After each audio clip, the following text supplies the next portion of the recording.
দীর্ঘ ৮ বছর পর টেকনাফের নাফ নদীতে মাছ ধরার নিষেধাজ্ঞা প্রত্যাহার করেছে জেলা প্রশাসন। গতকাল উচ্চ আদালতের আদেশে এই নির্দেশনা দেয় প্রশাসন।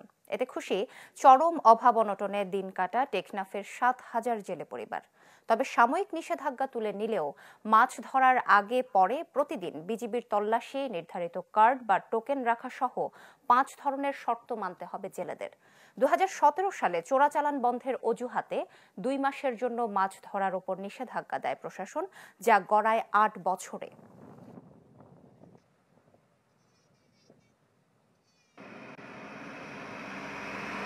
আসলে অনেক কষ্টেই দিনাতিপাত করছে। যারা সরকারের লিস্টেড জেলে আছে তারা তো আর কিছু করতে পারেনি। যে আজকে তারা নাব নদীতে মাছ ধরার জন্য যে অনুমতি পেয়েছে সেজন্য আমি সবচেয়ে বেশি খুশি হয়েছি। সীমান্তের চোরাচালান কারবারিরা এই পথটি, নাফ নদীর এই পথটি ব্যবহার করে।